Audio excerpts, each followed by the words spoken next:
Three, two, one.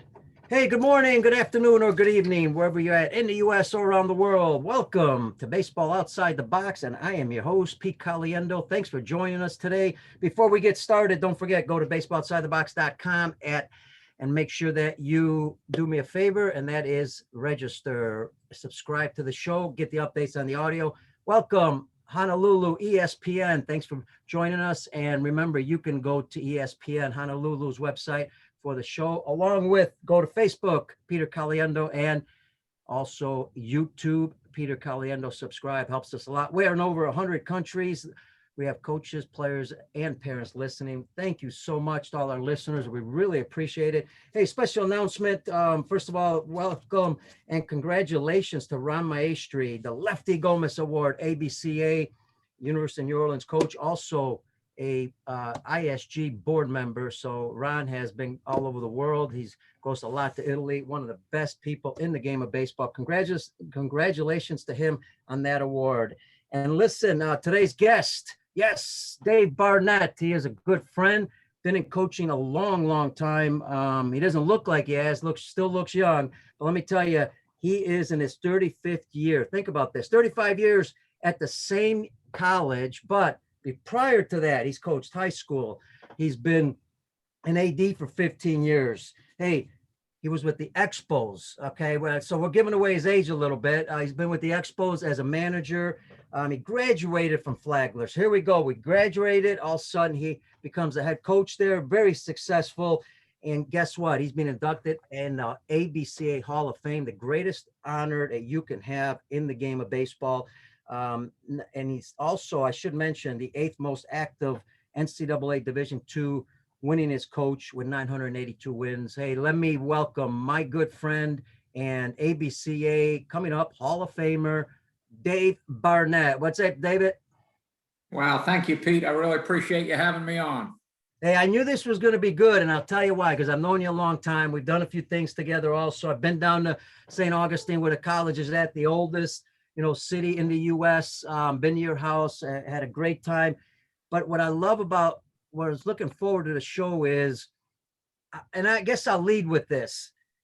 I think in coaching, sometimes we get stuck in the mud a little bit. What I mean by that is you also have a great sense of humor, and there's a time to be serious. There's a time to have some sense of humor, and there's the time to be tough. I mean, I get all that.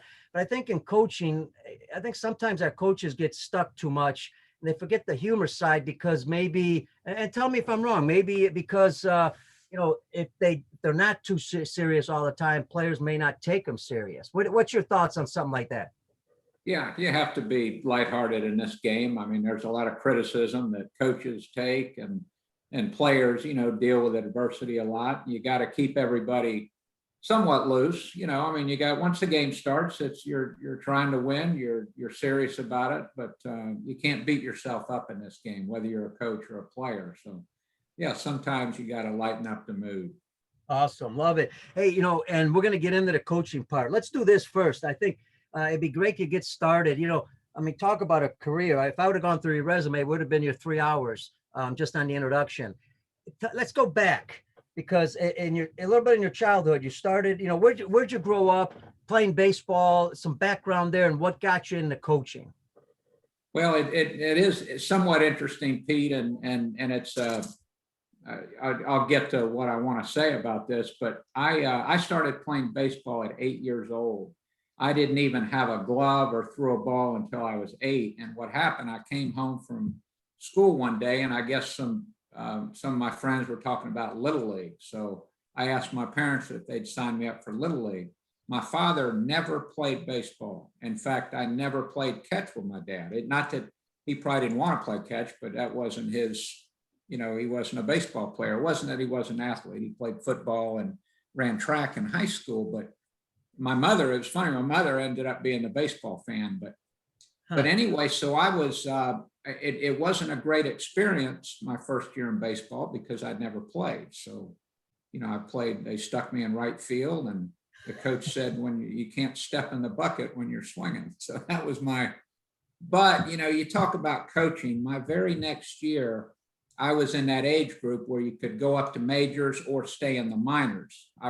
My birthday fell in that time frame where I could, I guess, graduate to the quote majors. And what that meant is now you're, that's 10 to 12 and you're wearing a full uniform and all that stuff. Well, I was fortunate to get or have a coach, and it wasn't a parent at the time. It was just, his name was Frank Malatesta, and he was a young guy, and he kind of took me under his wing, all the players, and he taught us fundamentals, and he stuck me at second base. And by the third year I'd ever played Little League baseball, I was on the All-Star team. So that kind of that impact, just having someone show you how to do something, simple and fundamental, but I learned, because I was just a guy that had never played. But so I think when I look back, that particular time probably planted the seed for me to really start enjoying the game and to want to play it as long as I could. And then, of course, coach it. I love to hear that, because, it's interesting, because we do have something in common. And that is, my parents came over from Italy, they didn't know baseball. And I actually didn't start playing till I was 9. And my dad didn't know much about the game. Actually, my grandmother, when she came over, she thought that the games were all fixed, like we already knew what the score was. And I kept telling her, no, this is live television. And I bring this up because it's interesting, how we start off our youth coaches. You still remember the coach that coached you, that had an influence on you. And I want to stress that to our coaches out there, especially our volunteers, because I've always said on the show, the foundation of our sport is our volunteer coaches. And it's the largest coaches group, may not be organized, but group in the world, because there's more volunteers than any coach in any level. It's so important. So if one, you recognize that, talk about a little bit the importance. You just mentioned how important the youth coach was to you, but in general, the volunteer coach, how important it is to the game of baseball. Oh yeah, they have a big influence, especially really at any age, especially in those formative years when you're younger, and the encouragement, and just a coach telling you that, hey, if you continue to work on this, you could be a great player, and on and on. And the other thing I wanted to kind of get at too with the parents, and you talked about your parents, I see it a lot, and not to question any parent's ability to raise a child playing baseball, but don't put pressure on them when they're young, and even through high school, let them play. I always tell parents, feed them when they want to be fed. Meaning, if your son says, hey, I want to go to this camp, or I want to join this league, or I want to play for this team, encourage that and support that, but don't make them do it. There's a lot of pressure, and I just see kids kind of falling by the wayside. Even players we recruit at Flagler, it's, as it's an adjustment going from middle school to playing high school baseball, now playing college baseball, which a small percentage of all high school players ever play any level of college baseball. And to make that adjustment, a lot of it is mental, and a lot of them put pressure on themselves. And those kind of kids, it's not their ability, but can we change their mindset? Can we give them the confidence to perform? Can they break through these things that all this pressure that's been put on them, in their formative years, I feel. That's music to my ears, and I'll tell you why, because my parents never pushed me into anything. I remember when I started going to Mickey Owen Baseball School, it was because I saw baseball school in Baseball Digest, and I said, I'd love to get better and go to a school. My parents didn't have a lot of money, but they saw that I had a passion for it. They waited for, like you said, for me to say something, or, to feed them. And they allowed me to go. Here's another part that comes up a lot, and you brought it up just earlier. When you and I started 8 and 9 years old playing, well, we got kids starting at 5, 6. Is it really a good time to start, or is it just when the player or the kid feels like, oh, I like this, this sport, it looks interesting, let's just play it? Yeah, I don't know if a specific age, but I told, just a good example, I told my own son, who has a son, I said, why don't you wait until he's like 6 or 7 I said, you can play catch with him in the backyard and have him hit off a tee and do some things with him, but maybe you don't join a team until he's older. And I know they have T-ball leagues that in St. Augustine and probably all over start at probably age 6 or 5, but then, they want to sneak them in. My son wanted to sneak his son in at 4, and telling me, but Dad, he's as good as a 5-year-old. I said, well, maybe he is, maybe he's not, but you don't want to start them so early that they don't have fun, and baseball is, so much patience involved, and it's so difficult anyway. I don't know. I think it's better to start them later, and maybe that's just because that's how you and we started playing later. Yeah. No, and I tend to agree with that. And, I love the part about the backyard. I mean, if you got a wiffle ball bat, wiffle balls, they can have fun with their dad, mom in the backyard doing stuff. And like you said, eventually they'll see, maybe they'll say, when they see a team, they'll say, I want to join a team. And that might be the right time. The other part, Dave, before we get into the college aspect of all this, the decision for parents and coaches, when you have a 12-year-old, because we realize, every kid is different biologically. You could have a 12-year-old the same age, but different height, strength, and flexibility and all that. And you got a kid that's dominating. The decision at 12 or 10, whatever age, to play up, because you mentioned playing up, to play up or to stay where you're at, that's a tough decision. What's your recommendation? I know there's no fine blueprint for that, but what's your recommendation on something like that? Yeah, no, I would not get caught up. I see parents get caught up that you said it's a 12-year-old and they're out there, and the 12-year-old is playing Little League on a Little League field. And he's physically bigger than a lot of the kids. And there's a big difference between a 10-year-old and a 12-year-old in a lot of cases. And they're already projecting, and people, golly, he's throwing so hard. He's going to be a great player. And then when that's over, at least in a lot of Little League organizations, now you graduate from that Little League field to the big field. Luckily when I played, they had an intermediate field, and they called it Pony League and then Colt League.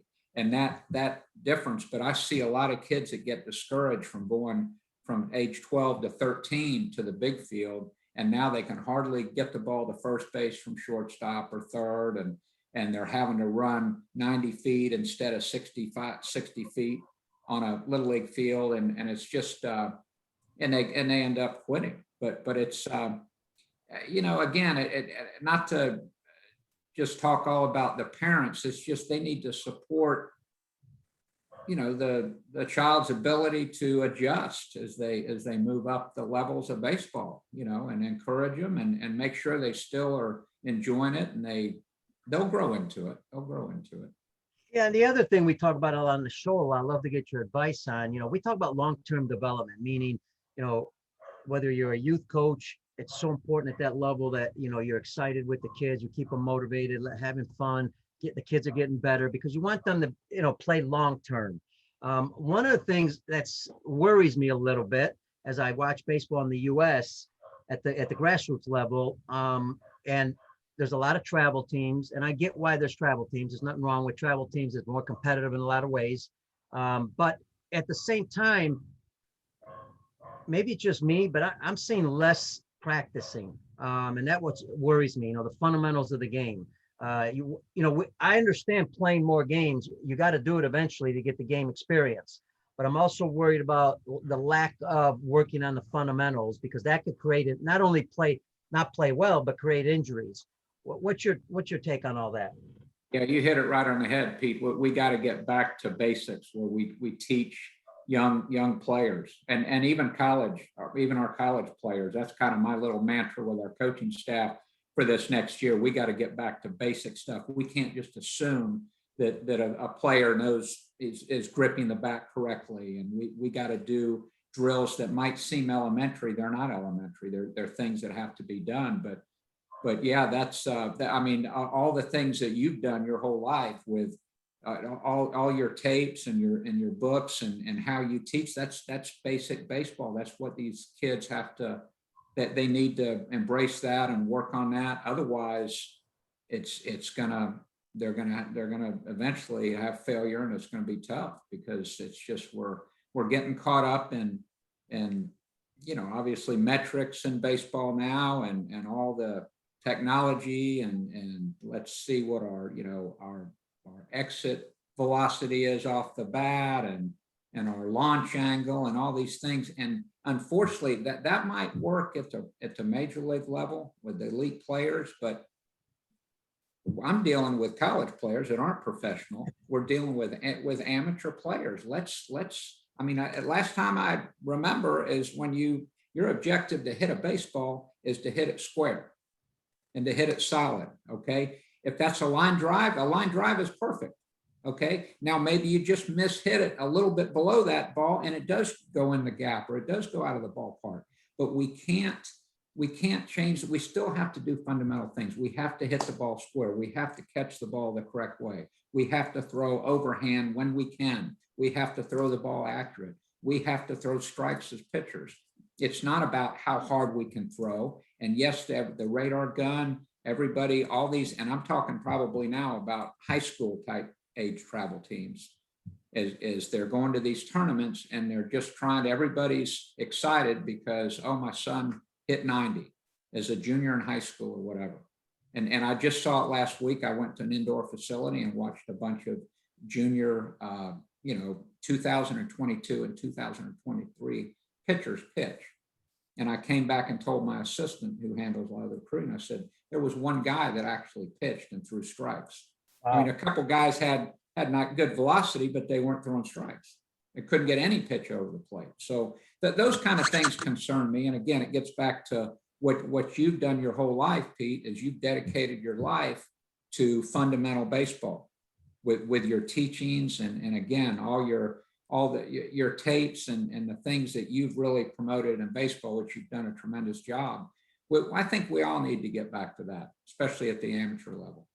Great words. Love it. And I want to give a shout out, since we're here in that area, to somebody who's helped both Dave and I a great deal. Rest in peace, our good friend, mentor, Dick Birmingham. And I do want you to mention Dick a little bit. Talk about the influence that Dick had on you and all the coaches that you know that he's had influence on. One of the most brilliant people in the world, one of the nicest people in the world. Talk about Dick in your words. Yeah, Dick Birmingham is of course an ABC Hall of Fame member, and I know he's been a candidate for the Lefty Gomez Award. But Dick Birmingham is the organization. I learned so much with him about organization, practice organization, obviously fundamental baseball, communication with players. He was great. He knew how to communicate with the players and the parents, and just a tremendous baseball man. And you think about, I know we lost him a few years ago, but he had a lot of impact on the game of baseball. Yeah, absolutely. Matter of fact, there's no way I'd be doing anything I'm doing in the game of baseball if it wasn't for Dick Birmingham. There's others that have been great mentors to me also, but Dick was like a second dad to me. Always looked out for me since the year I was 15 years old at Mickey Owen Baseball School. So again, a shout out to Coach Birmingham, one of the best in the business. And if you don't think he was good, think about this, folks. I'll just mention this. He's inducted in the Iowa High School Coaches Hall of Fame, spoke there at the convention 15 times. He never coached in Iowa. So I don't know of many coaches who've never coached in a state, but he's in their Hall of Fame. I mean, just an incredible, that's just one accomplishment from the many that he's had. Hey, listen, the other part I'm getting to where we want to go with the coaching part, especially in collegiate baseball. But the other part is to our youth coaches and our younger coaches, I would say, working with younger players. When you talk about pitching, it's interesting how velocity is so important right now. But I look at guys like Jacob deGrom, Wheeler. I look at guys with great fundamentals that can throw hard. I mean, why can't we do both in some ways, right? Focus on the fundamentals, and velocity will come, and then you can add velocity and still keep the control aspect by having good movement. No. Absolutely. One of my favorites is Kyle Hendricks, and I know that he doesn't throw with a kind of velocity that Garrett Cole and Jake deGrom and some of those, but he really pitches. I mean, if you're a young player, he's a good guy to watch. Kyle Hendricks, he really pitches. Every pitch is different. He keeps hitters off balance, and he's fun to watch. Absolutely. I love him. Being in Chicago, watch him all the time. All right, now let's get into your career a little bit, because what's interesting, we'll get into the coaching part, but before we do, I briefly saw these guys in Chicago. I have no idea. You told me, and I'm like, how did you get involved in this? The King and its court. I think it was like 3 players, pitcher, catcher, an outfielder, maybe, or 4 players. Talk about the King and its court, what it is, if it's still going on, and how you got involved. I mean, incredible. Yeah, well, you're young. All your younger viewers out here, Pete, will have to Google that if they Yeah. can remember the King and his court. And the star was a gentleman by the name of Eddie Feiner. But I don't have time to go into the whole story how I got involved. But I had been released by the Montreal Expos, and I, like a lot of guys, I still wanted to go to tryouts, and I had some tryouts lined up. But in the meantime, I was working at a baseball school in Sanford, just doing maintenance stuff, mowing the field, lining the field, and staying in shape. And the guy that ran the stadium said, hey, we're bringing this group in as a promotion. It's called the King and his Court. It's a 4-man fast pitch softball team. So I was putting up these posters that looked like circus posters, and I'm really not paying attention. And finally I asked him, I said, what is this really? He goes, oh, it's a 4-man fast pitch softball team. They play against 9. This Eddie Feiner throws so hard nobody can hit him. So as the story goes, I was supposed to play against him with just a group of guys it was a promotional thing. And an hour before the game, Eddie calls my boss at the time and says, hey, I need a player to fill in tonight because our guy last night, I don't know what happened, either let him go or he quit, or I don't know, but they needed a player just to fill in that night. So I filled in that night. After the game, he said, would you play for 6 weeks until my son gets out of law school? His son was the normal shortstop, Eddie Feiner Jr., but he was in law school out in Ventura, California. Anyway, he needed a fill-in for 6 weeks. So I did that. And then and I came home and I told all my friends, they didn't believe me. And I had a few Polaroid pictures. And so that was my quick claim to fame. And then in the off season, he calls me and says, hey, John Bateman retires. John Bateman was a catcher. He had played 10 years in the major leagues for the old Houston Colt 45s, and he played with the Expos and the Phillies. But anyway, he was a catcher. Another guy, Al Jackson, had been with Eddie for 23 years. He retired. So Eddie said, would you play with us full time? So then from 1981 to 83, and then I went back in 88, I traveled really the world playing with Eddie Feiner and the King and his Court. We played in Saudi Arabia. We played in every province of Canada, almost every place in the continental United States. And he's played in Alaska and Hawaii, but not during the time I was with him. But yeah, but the crazy thing about it, we played 220 games in 6 months. Every single night we played. And we always liked when we were in Chicago, because we had we played 3 straight days in little Thillins Stadium there. And we'd stay in Skokie and play the games. And that was a relief because we didn't have to travel. We knew for 3 days. We weren't on the road driving 6 or 8 hours like we did every single day.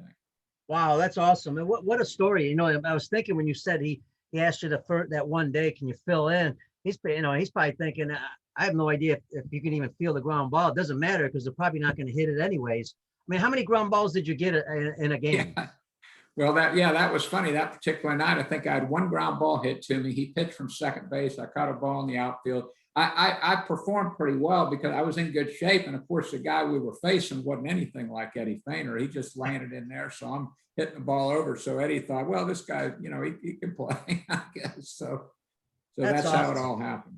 I'll tell you what, it's like the Harlem Globetrotters, man. It's like you've been with the Harlem Globetrotters. It's a great story. Hey, listen, the other part of all this is why, 2 questions, I guess. Why and how did you get into coaching? What were the reasons why, you got into coaching after you played? Well, it was, as we talked about earlier, Pete, it was the influence of coaches that just encouraged me, said things that, and helped me out. I was fortunate enough to play for really a lot of great coaches. I played for Mike Roberts at University of North Carolina. Wow. And he was very positive, and it was his first year. And we actually went to Omaha that year, went to the College World Series in 1978. And he was an influence on me. My junior college coach, I walked on at a junior college. in high school, I played football and ran track and baseball. And then all of a sudden, boom, I graduate. And what am I going to do? So I just went to a community college and walked on, and the coach gave me a chance to, and I made the team. I didn't even play much my first year. And this is something for kids and parents to listen to. I just sat my first year and learned that the center, I played center field once I got into college, but the center fielder in front of me ended up signing with the University of Florida. So he wasn't chopped liver. So, I mean, I knew I had to wait my time, but in the meantime, I listened and I learned and I paid attention. I guess that's the best advice I can give to anybody, young players or old player, anybody, pay attention. So I paid attention to what I was supposed to do. The coach sent me off to play summer ball up in Northern Virginia and Southern Maryland. So I went up and played in some leagues after my freshman year in that summer. And that was a turnaround really, because that's when I really developed a work ethic, because I realized, you gotta work every day at this game. And luckily the teams that I played for, this guy he sponsored teams in 3 different leagues. In Northern Virginia, it was called the Clark Griffith League, the Maryland Industrial League, and then a league out of Baltimore. So we played a ton of baseball in a short period of time in the summer. So then I came back to Seminole Junior College and had a really good sophomore year and ended up at North Carolina. But that coach at Seminole had a big influence on me as well. And then, I kind of, as it turns out, when I reflect on my playing career, I kind of got on the fast track in the sense that I went from not even playing as a freshman in college to playing as a sophomore and junior, and now getting a chance to sign a pro contract. So really I only played 2 years of college baseball. And now, I signed as a free agent. I wasn't some high draft pick that was, destined for greatness, but I was given the opportunity. And that was another thing. When I look back, I'm glad I took it, because I might not have gotten another opportunity. I could have gone back my senior year, but you know how it works. So, and I tell kids that if you get the opportunity, sometimes it's good to do it. You might want to say, I'm going to wait. And I'm not talking about high draft picks, but guys that are fringe guys like me. And not the funny thing, but I signed with the Montreal Expos organization. I go to, at that time, I signed in January, and anyway, I ended up going to spring training with them that spring. And then they assigned me to the New York Penn League. And that's when I was smart enough, I guess, to know that I think I've taken this game about as far as I can take it. Because, all of a sudden sliders are harder, ground balls that I'd hit, maybe to a little bit to the right of the shortstop, I beat out in college. Now these guys are just getting around it, throwing me out. It's like I was frustrated and get thrown out by a step. But what I would do, I'd go coach first base when I wasn't playing. And my manager with the Montreal Expos in Jamestown, New York, was a gentleman by the name of Pat Daugherty, who is also in the ABCA Hall of Fame and a former college coach before he got into professional baseball. He was a big influence on me. But I knew, you talk about coaching, Pete, I decided I knew my days were limited in the minor leagues. So I started my plan while I was still playing to be a coach. And then who was the one that gave you that first opportunity to coach? First opportunity was Dwayne Banks at the University of Iowa, who is my mentor. And I mean, I couldn't ask for, I give him all the credit for he gave me a chance as what they call a graduate assistant. I had finished my undergraduate degree, and back then, to be a college coach, that was my goal to coach in college. It wasn't that I felt I was too good to coach in high school, but back then, in order to coach in college, you had to have a master's degree, because almost every coach taught. Honestly, back in the 70s and 80s, that was, so you had, and as part of it was accreditation for college and everything else. So you had to have an advanced degree. So I had the opportunity. Dwayne Banks gave me the opportunity to be a graduate assistant in Iowa back in the early 80s. And so, I took it and I worked with him. And then he hired as an assistant, kind of in his retirement years, he hired a gentleman by the name of Tom Petroff. So here I am, a young coach around Dwayne Banks and Tom Petroff, who are both not only in the ABCA Hall of Fame, but they're both Lefty Gomez Award recipients. And these guys were just the knowledge and everything. And again, I tell young coaches, pay attention and listen. Don't ever get, oh, no, I know it, or no, I know what I'm talking about, or I know this. I mean, I'll have young coaches that'll say, yeah, no, I know what I'm, at age 25, 30, they think they arrived and they know what they're doing. And no, it's, and speaking of that, you know what I tell them? I said, well, once you know everything about baseball, you need to get out of it. Yeah. Because I said, I've been doing this a long time and I don't know anything there is about it. So it's a tough game. But that's what's great about the game. I mean, it's impossible. And you always, if you listen, like you said, you're always learning something. There's something new, a new way said, a new drill, a new idea, a new concept, new technology. There's always something that can really help you. Has anything changed for coaches out there that want to get into college coaching nowadays? Sometimes I know, and I'm not trying to criticize certain guys, but I know in my business, there's times where some young people, they want it so fast, I think it's just going to happen like that. I mean, we still got to put in the time because things aren't going to happen that quick. I mean, you can get lucky sometimes, but has anything changed when it comes to trying to get into coaching? Advice there. Yeah, no, you gotta, the best thing I could tell a young coach is stay the course. And you're exactly right. Don't be so quick to I'm going to apply for this job and that job. If you get an opportunity, and I understand, you gotta make money. And if you get an opportunity, and go for it, but don't be impatient. Be calculated with your decisions. It has changed. I've been here 35 years and people have said, golly, you stayed so long. Did you ever think about going anywhere else? Well, when I was coming up, coaches didn't leave. There were a lot of coaches like myself that, stayed for a long time. So there wasn't a lot of job openings. And also, when you really think about it, back in the, 70s and 80s, there were maybe a handful of baseball coaches that were making big money. And I'm talking about maybe, if you were a big time Division I coach, you might be making maybe 50, 60, 75,000. And I'll never forget when I just left Iowa, and you could probably either correct me or tell me if I'm accurate on this, but when University of Illinois signed Augie Garrido as the head coach, yep, which obviously, hopefully the viewers know who Augie Garrido is, but one of the greatest of all time, coached at Texas and Cal State Fullerton and of course, University of Illinois. But he came from California to Illinois, Champaign, Illinois. And man, the buzz in the college coaching world was Augie Garrido signed and is making $100,000 a year at University of Illinois, right, highest paid college baseball coach in the country. So, I mentioned that because it is different now. If I was a young coach starting right now, maybe I would, I'm not saying I chase the dollar, but it's different. You might not want to stay at the same place. Obviously, you need to be successful where you are. So maybe you get a chance to be entertained at some other places. But, I'll mention if I talk about, I think I mentioned before this podcast, Link Jarrett. Mm-hmm. He's a great statement to that. Link Jarrett started with me right after he finished playing. He was an All-American at Florida State and got drafted by the Rockies, played with them, got up to AA, and then got released, was done with baseball. Now he wanted to be a coach.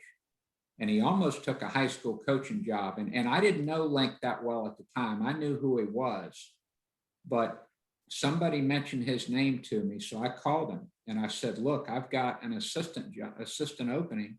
Would you be interested? And he came the very next day. I mean, I was surprised how fast. He said, I'll be there tomorrow, coach.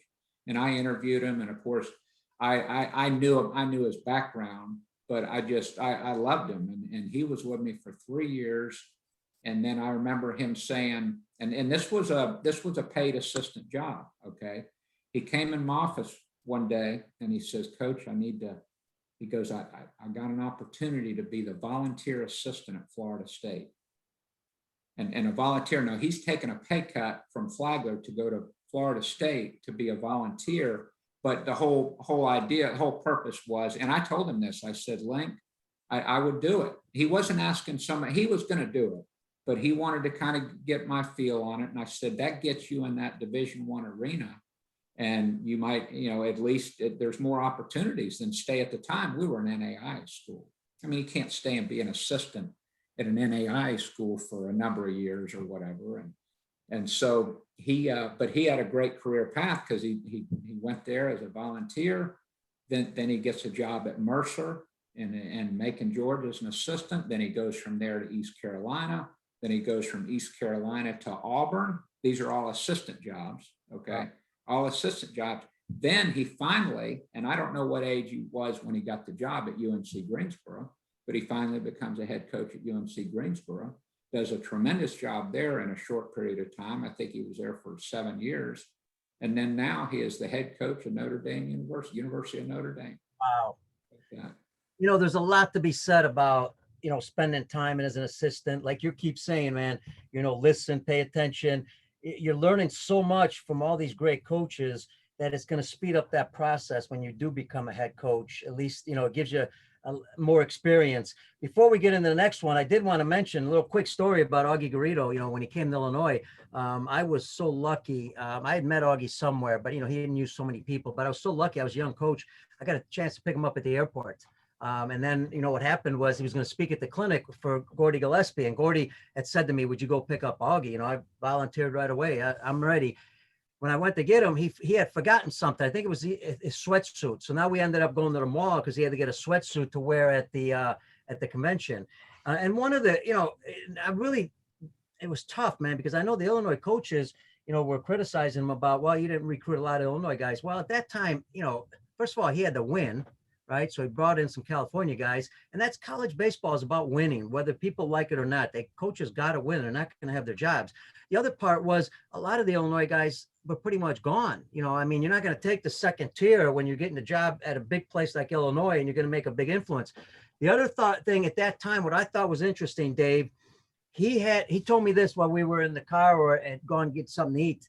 He said, one of the things he's going to do, and they could do it at Illinois at the time, is they needed to increase the ability to play more games against stronger competition before they got into the Big Ten games. So he had scheduled like 4 or 5 weekends where they traveled to different parts of the country to play top teams, so that way he can prepare for that season. I mean, not only was he a politician, he was a great coach, a great person. I mean, motivator. You just love being around them. So just a quick story there about Augie Garrido that in my life, which I didn't know him that well. In getting into that, since we're talking about coaching still, when you pick assistants, when you look at an assistant coach and you got to make a decision, you've got your choice, let's say. One, what are you looking for? And I'd love to get into that interview process a little bit. What grabs your attention in the interview? I think that can help coaches as they're getting into the careers. Well, they've got to be, I tell them right away, you got to work hard. I want somebody to work hard. And I said, if you want to move in this game, you've got to work hard. And so that their work ethic, and I'll do some homework on checking guys that if it's somebody if it's a school they've already been at, I would call the coach, and they're all always honest about the type of person. They have to have that. I don't know. I think it's any coach. It's kind of like players. You go with your instincts, and my instincts they're not perfect. Okay. I mean, we've had a lot of assistant coaches, but I think we've hit on more than we've missed on. And, it's just, they've got to work hard. They've got to, again, stay the course. That's kind of my little mantra with them, and good things will happen. I always tell them, and it's not that I've got, the fact I've been around a long time, I think helps, but I said, if you'll work hard, I can probably help you. If you're, I'm a decent salesman when it comes time, if you want to get another job. And I said, I expect you to be, try to better yourself, but loyalty is important. I'm not talking about loyalty in long-term coaching, but loyalty to your head coach, because you never know when all of a sudden you might get an opportunity, and then they're going to check, and they're going to say, well, what was this guy like? Did he work hard? Is he, is he going to get the job done? Can he throw batting practice? Can he hit fungos? How does he communicate with the players? All those things. So, I get to observe those once I hire an assistant. Now at Flagler College, we have one full-time assistant. So it's not like I've got multiple assistants getting paid, a lot of money. So I've got a lot of volunteers. What that interview look like with a guy like Link Jarrett, let's say, when you hired him? What that interview look like? Advice maybe in the interview? There's so much advice out there on what you should do when you go into an interview process. What's your thoughts on that? Well, what sold him, and it served him well, and his, his ascension to Notre Dame is his personality, and he's energetic, he's dynamic, he's very well spoken. He's just, you see that right away when you meet him. I mean, you knew, like I said, I knew what kind of player he was, but I didn't know him as a person. And then when he came for the interview, it was a slam dunk that he just had the energy and he worked hard. I mean, he really, really worked hard with our players. Yeah, it's interesting. I'll jump to Major League Baseball a little bit. Everybody's talking about Fernando Tatis Jr. I know they're talking about Shohei Ohtani also, but with Fernando, I mean, look at the type of person he is when you see him on TV, man. He's always smiling, playing. He's excited. He's having fun in the game. And even during times where it can get tough, when he got injured, when he had COVID, he's still got that smile on his face because he knows there's going to be hurdles along the way. And I guess that's an issue when it comes to, dealing with, I know it's a negative word, but dealing with the failure of the game. In all the years you've been coaching, how do you deal with those ups and downs of coaching? Because you're going to have some really good days and then you're going to have some really bad days.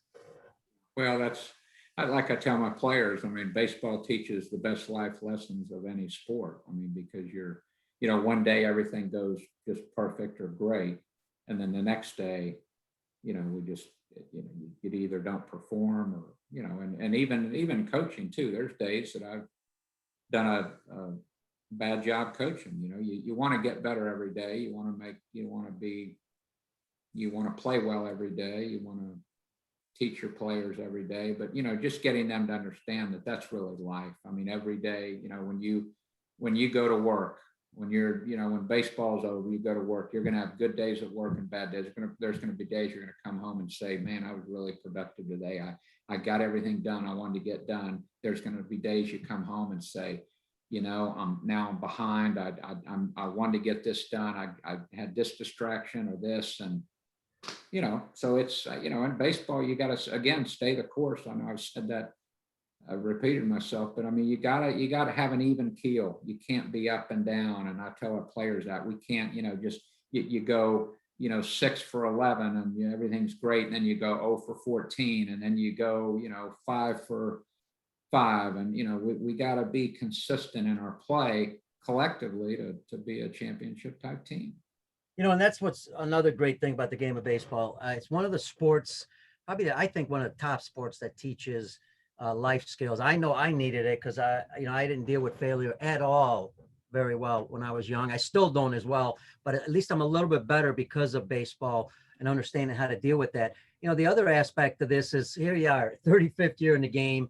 Now you said earlier, 35, a lot of coaches back then stayed longer. Yeah, but you were also in the new era coaching. So it's not like, you did all your 35 years a long time ago. What's the key to that success to stay with a program 35 years? Because, it still is about winning. And you were successful, obviously, but advice to coaches out there, if you're going to stay in the game a long time, some of the things you need to be doing correctly to be successful that long. Well, you have to adjust. You definitely have to adjust. I've known a lot of coaches that they haven't adjusted to the way they've done things. And,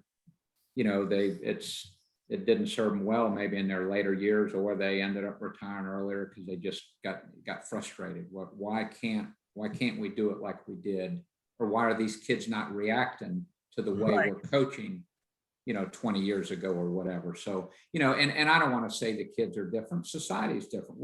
It's a different time. I had a former player call me today. He's been a principal of a local high school. He's really he's assistant superintendent of the St. Johns County school system right now. I mean, he's done very, very well. But he said he started telling stories, gosh, I remember when, you're throwing clipboards and you're doing this and that. And of course, I don't remember that. I said, well, I told him, I said, well, I don't do that anymore, but you part of that's maturity, or a lot of it's maturity, even as a coach, but players have to mature as players. Coaches have to mature. We have to understand what can we get out of this player? From a conditioning standpoint, it's changed a lot. I mean, the stuff that the weight training we used to do in those early years, oh my gosh, the strength coaches nowadays would say, oh, you're lucky you didn't have all these injuries. Yet, we didn't have as many injuries. We didn't have trainers for my first 15 years at Flagler. We had no athletic trainers.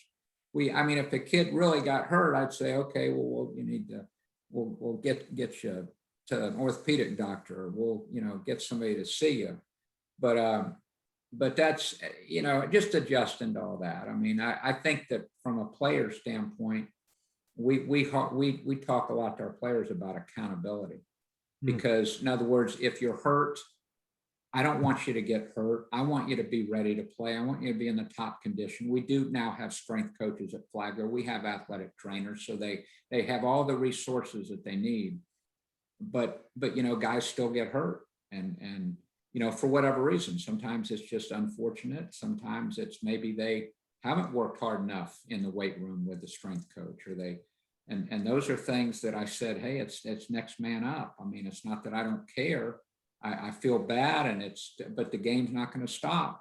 We still have to play. So, I think players got to understand too, they got to be accountable in everything they do, not just their performance, on the field, but what they do to prepare themselves off the field.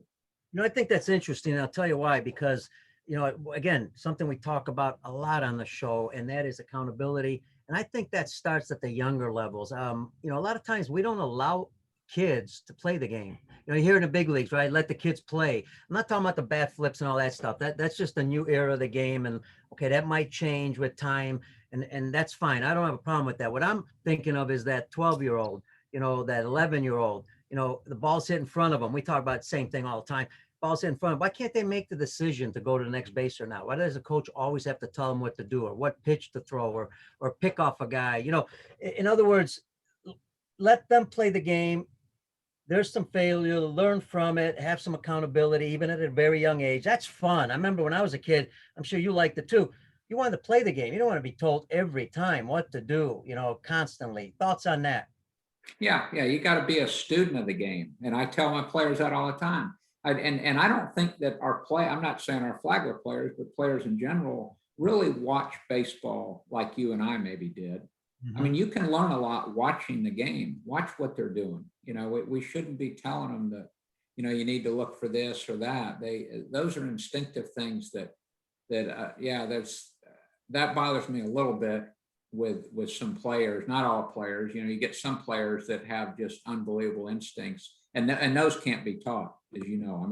Instinctive baseball, making the right decisions, a ball in the dirt, advancing a base, or knowing what to do ahead of time. I always tell our guys, know what to do. The ball's not even hit to you yet, but play the play out in your mind that as soon as it's hit, I know exactly what I'm doing. There's no question. It's not like there's any hesitation, things like that we have to, we tell our guys. But I said, be a student of the game. We can only coach you so much. We can tell you so many times that you're doing this or that at the plate, or you're doing this pitching. But make an adjustment, but learn the game, know how to teach yourself to correct something, in an at bat,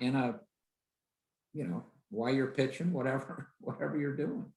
And I go back, I'll go to Major League Baseball because I love watching it. You look at a lot of Latin players. I'll just mention Javier Baez here in Chicago, Tatis, Lindor. I watch them run the bases. They don't need anybody to tell them what to do. And they got instincts, right? They developed those instincts. Those instincts were not developed at the big league level. They were developed when they were younger, playing those games on their own. And that's, I think, something we need to go back into time a little bit and let kids play maybe some. I've always said this, get your thoughts on this. If I'm going to have 4 or 5 practices a week, whatever the practices are, one day, just let them play. You sit there and watch, let them do whatever they want, pick their own sides, play a game where you lob the ball. I don't care. You throw it overhand, whatever you want, a pitcher, catcher, however you want to do it. Just let them do it and let them fail and learn on their own. Because I remember we used to tell each other, Dave, all the time, if somebody made a mistake, we'd let the other guy know, right? And that's how we were learning. We didn't realize that. Right.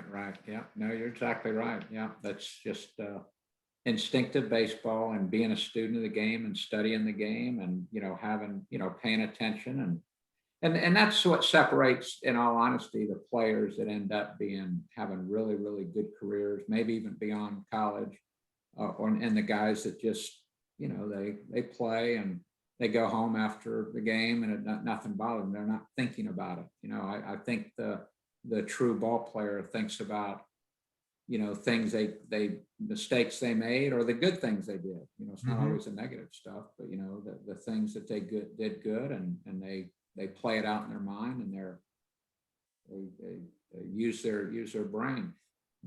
And speaking of players, I remember Coach Birmingham saying this. This is a tough thing for parents and players. I know, I didn't have any advice. My parents didn't know when I was looking for a college. I didn't know how to really pick a college. There's so many different college programs, so many different levels. Each level has different competition level because you could be at a junior college. Well, it could be better than a Division II school. You don't know that as far as competition. So picking a school education-wise, picking it as a player, Coach Birmingham always used to say, when you make your 4 or 5 choices that you're going to look at, say, go to those colleges and watch the games.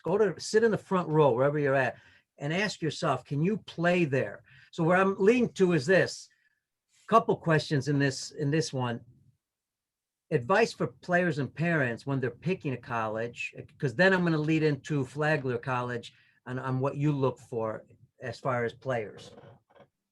Well, it comes down to, it has to be the right fit, meaning maybe that college is recruiting that player. I mean, if that's the case, if the coach is actively recruiting you, then you need to entertain that. You can't say, well, I appreciate you calling, Coach, but I want to go to Division I. Yeah, I'm going to Arizona State. Yeah, and it's, I've done this before too at camps and stuff. The high school players, I'll say, how many of you here want to play Division I baseball? And they'll all put their hands up. That's just like saying, do you want to play professional baseball? I mean, if somebody didn't put their hand up, I'd say, what's wrong? What's the deal? What are you doing here? I mean, certainly you shoot for the moon, but you settle for what turns out to be the best fit for you, and whether that's NAI, Division III, Division II, Division I, your ability is going to take care of where you end up going for the most part. But you can't go to a place and just say, I'm just going to go here and I think I'm going to play. And then you go try out. Maybe the coach cuts you after a day or two, and the parents say, I thought you went there to play. Well, the coach cut me. Well, I mean, they don't. And you said it best. Go watch that team play, but be realistic in your mind. Are you as good as those guys out on that field? And the parents too, be realistic too, watching the parents of a high school player. We have them come. I encourage that a lot. That's a good point that you made there, because they really do need to, go watch the level of play and see if realistically can my son compete at that level. Yeah, and you also mentioned, times have changed a little bit. Sometimes the people don't change as much, but there is technology. There's a lot of things that are changing us, the way we do things. How would you, at Flagler, again, being in 35 years, things have probably changed recruiting wise. What were the key areas? Everybody's looking for talent, obviously, but what were the key areas that you look for in athletes if you're gonna sign them at Flagler? What are some of the areas, things you look for in players? Well, when I go watch players, and I've told players when I'm talking at camps or groups, you have to have talent. You have to be able to do something well. Either you really, really run well, okay, you have a good arm, as I'm not talking about just as a pitcher, but a position player, you have enough arm strength. You have, and the reason and the running part is, if your feet are good, then most everything starts with the feet. Everything else will work well. You'll be a little bit better fielder if you have quick feet. No, and sometimes, a first baseman or catcher that might not apply, or possibly a third baseman at times. But most cases, you have to have a decent base and fairly, foot quickness is important. Got to be able to throw the baseball with accuracy and some velocity. Hitting wise, I just watch guys, who makes contact, who makes solid contact the most, and but anyway, talent is the number one thing. The next thing is the makeup part. And I'll make notes when I watch games. I'll say, has some ability, but, always has his head down and doesn't seem to be real engaged and doesn't hustle on and off the field, and then you start thinking, I don't know if I think he's got some ability, but his makeup might be in question. So, that's a real big deal there, because there's a lot of players that somebody will say, well, I thought he was pretty good. He ran a 6.7 60, and he's got a really strong arm, and he's got a decent glove, and he swings a bat pretty well, but he's not motivated.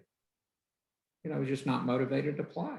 I mean, it might turn it on and off when he wants to, but again, that kind of player might be that player that has the ups and downs instead of very consistent.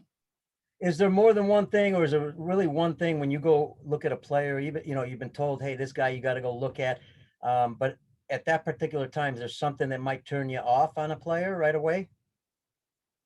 Yeah, if they're just, if they're lazy on the field and don't show any energy and stuff, I'm not too much interested in that. You want to see players that really compete. Sometimes you don't want players to have a temper, but you want them to care that they, struck out, or, it's sometimes it's good to see that they got some fight in them, and they want to do well. And that's an interesting point, because in the past, I have heard in the last 4 or 5 years, a complaint that some college coaches have had, and maybe relate to where this comes from. I don't see the kids in the U.S. as much as I used to, because I'm traveling internationally. And that is the word compete. They seem to be having difficulty finding those young kids that can really, really understand what it means to compete. Where's that coming from? If that's occurring, where's that happening? Where's it starting? I mean, that's a great question, Pete.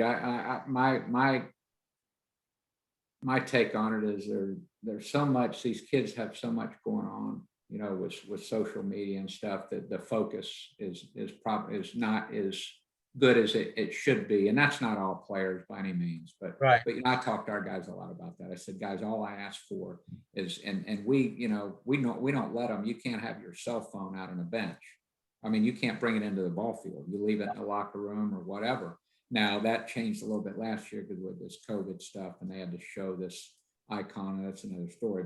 But I want them just to focus for the time we're out there, whether it's a practice or a game, just for the 2.5, 3 hours that we're there, just focus and be intent on what we're doing. Don't think about don't have any outside distractions. I know you might have just broke up with your girlfriend, or you might have just got did really bad on an exam before you got out here. But I hope that the baseball field becomes a sanctuary where you come out here and you can forget that stuff for a while and play the game you love and have fun and get better.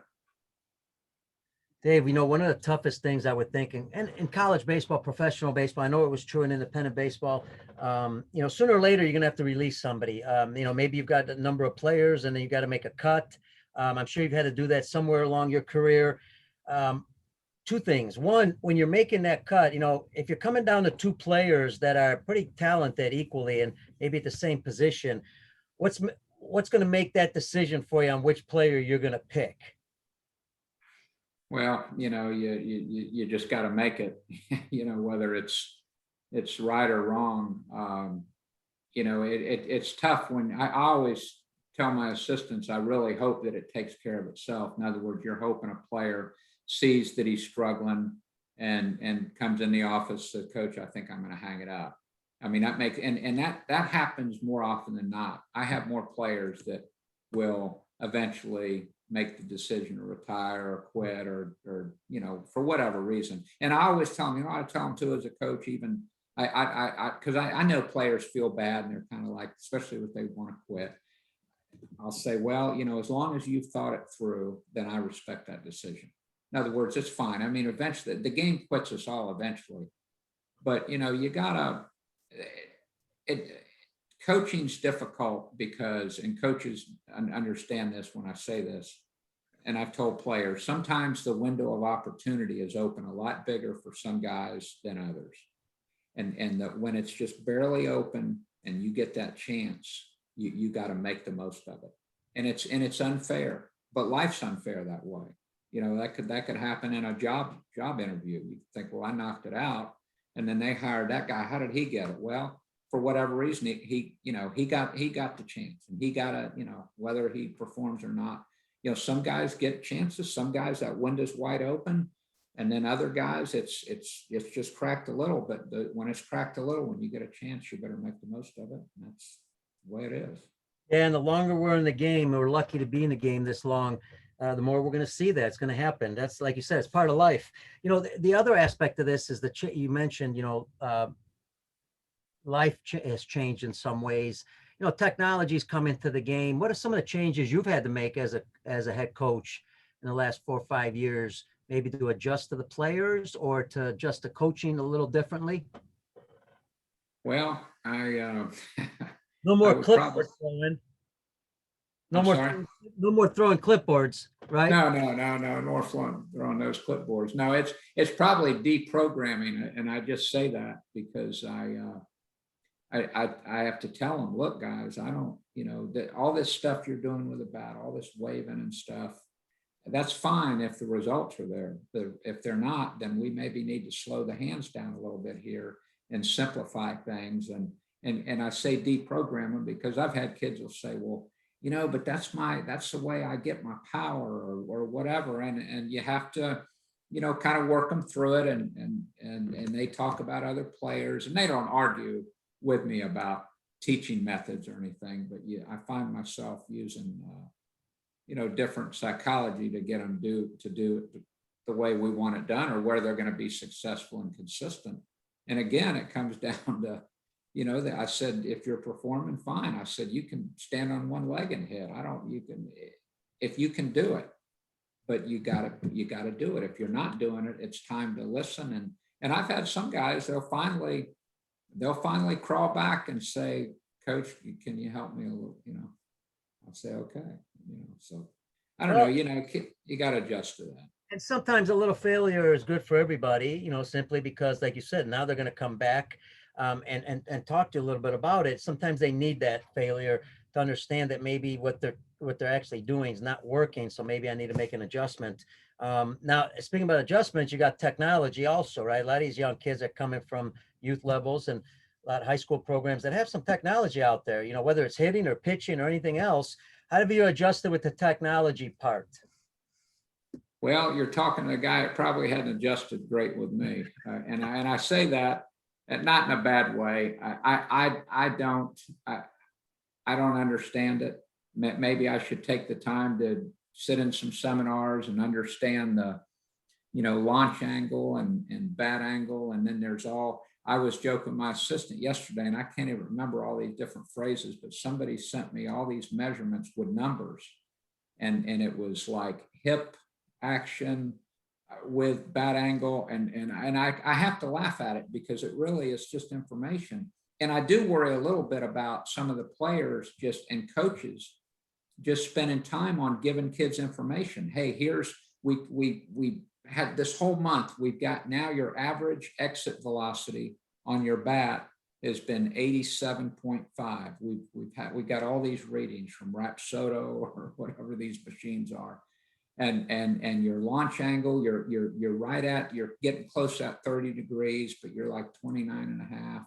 And then I'll get these charts these kids will send me with where their fly balls landed. Okay, this one went 360, this one went 330, 340. And of course, I'm thinking to myself, they haven't been to our field because those balls aren't out of the park. I mean, it's just, but it's just information. But the bottom line is you still have to play the game.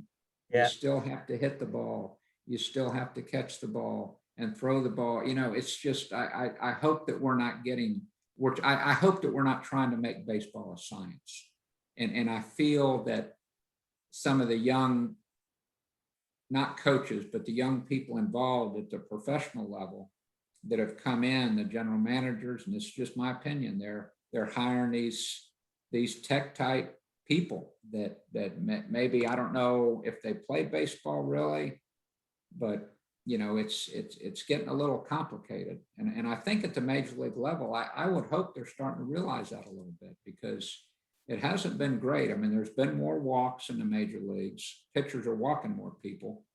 There's more strikeouts by the hitters.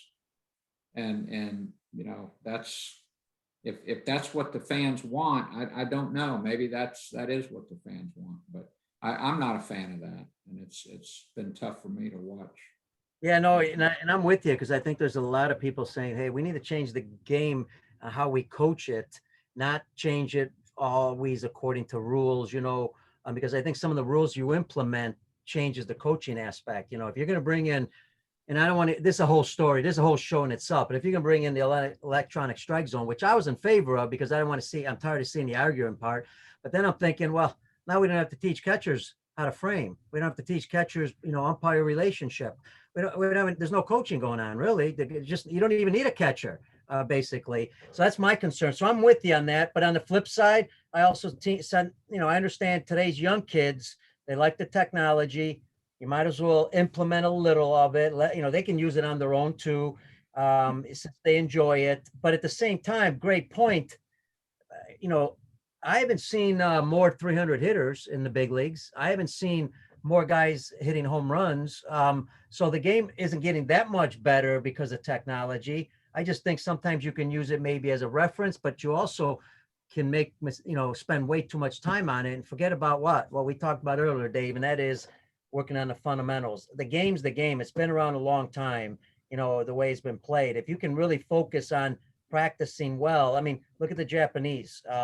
They've been doing it for a long time, doing it really well because they focus on the fundamentals. So I think that's a great point. I don't know if you want to add anything on that.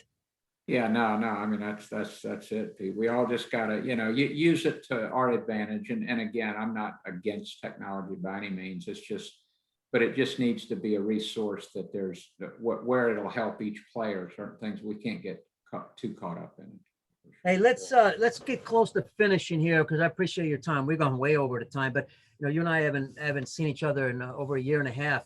Not even at the convention. It was virtual this year, the ABCA convention. You know, I talked about players and what to look for in college. Is something I really failed that I should have probably started with is education. You know, I mean, shouldn't our kids be focusing more on education rather than thinking about that baseball scholarship? Because there seem to be a lot more educational scholarships out there than baseball scholarships.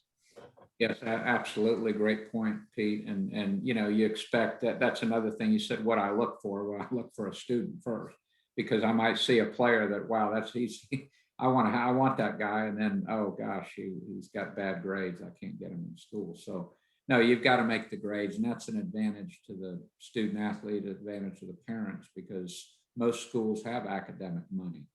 So now you have academic money. And then if your talent is good enough to get, you know, athletic scholarship money, you combine those things and you can put together a pretty good package. And that's what we try to do. I think most college coaches operate that way, or programs where if you can, you know, put some academic and athletic money together, then you know, you can put together a nice little package for players. Yeah, I would assume if you've got quite a few academic scholarships, boy, now you've got all these other scholarships athletically to use on some players. I think that's a great advice to parents, because I think we all need to get educated. And that's why I do the podcast, because I just want to help people understand. You know, I didn't have that ability when I picked a college. You know, I didn't have a counselor. I didn't have anybody really, you know, advise me on how to do it. So I think it's important nowadays, because we have this, dream of that, oh, there's a lot of college scholarships out there, and some of the top schools. What's the top schools, the NCAA top schools, how many scholarships they have really at their disposal, and how many of those go to one player, a whole scholarship? Oh yeah. No, I mean, Division I has 11.7.